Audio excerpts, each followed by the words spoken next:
मैं उस समय सदन में खुद था और सदन को चेयर कर रहा था और मैं खड़े होकर के मैंने राहुल गांधी जी से कहा कि आप लीडर ऑफ अपोजिशन हैं, आपकी पार्टी के सांसद इस बेल में हैं, नारे लगा रहे हैं, हंगामा कर रहे हैं, मानसून सत्र का पहला दिन है। स्पीकर साहब ने प्रश्न प्रहर के दौरान में कहा कि आप ये प्रश्न प्रहर माननीय सदस्यों का होता है, चाहे सत्ता पक्षी हो चाहे प्रतिपक्ष हो, सरकार जवाबदेह होती है हर प्रश्नों का जवाब देने के लिए और सरकार हर बात का जवाब देना चाहती है। इस बात को स्पीकर साहब ने कहा। फिर 0 आवर शुरू हो उसके पहले संसदीय कार्य मंत्री ने कहा आज बिजनेस एडवाइजरी कमेटी की बैठक है और उस बैठक में जो भी प्रतिपक्ष कोई विषय लाना चाहते हैं स्पीकर साहब की सहमति से वो चर्चा हो सकती है, उस पर सरकार जवाब देगी।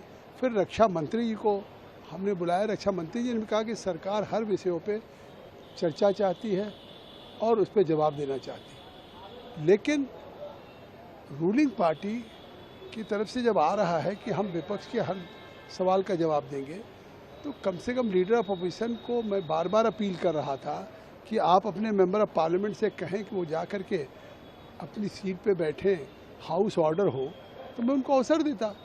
लेकिन जिस तरह से वो खड़े थे, उनके आखिर वो चाहते तो पूरा कांग्रेस पार्टी या विपक्ष के लोग जिस तरह से बेल में थे और सदन को बाधित कर रहे थे। मानसून सत्र का पहला दिन है। आज खुद प्रधानमंत्री ने सुबह अपील किया कि ये सत्र एक तरह से हमारे विजय के उत्सव का है। पूरी दुनिया ने हमारी सेना के शौर्य और पराक्रम को देखा है, जिस तरह से लक्षित हमने टारगेटेड किया और 22 मिनट के अंदर चाहे लश्कर तोयबा हो या चाहे हिजबुल मुजाहिदीन हो या जैसे मोहम्मद हो, उनके हेडक्वार्टर्स को नेस्तनाबूद किया। कहा कि 10 साल पहले हम 10वें पायदान पे थे, आज हम तीसरी अर्थव्यवस्था की तरफ बढ़ रहे हैं। तो जहाँ भारत प्रगति कर रहा उस सदन में चर्चा होनी चाहिए। हम लोग जीत करके गए हैं चर्चा करने के लिए, न कि जनता के द्वारा उस पैसे का अपव्यय हो। तो ये आरोप बाहर लगा रहे हैं।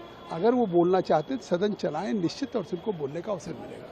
पूर्व मंत्री और राष्ट्रीय शोषित समाज पार्टी के अध्यक्ष स्वामी प्रसाद मौर्य ने कहा, कंवरियों को लेकर कहा कि ये सत्ता संरक्षण के गुंडे हैं और इनको जो है असली भक्त नहीं है, ये अराजक तक है। कैसे देखते हैं इसको?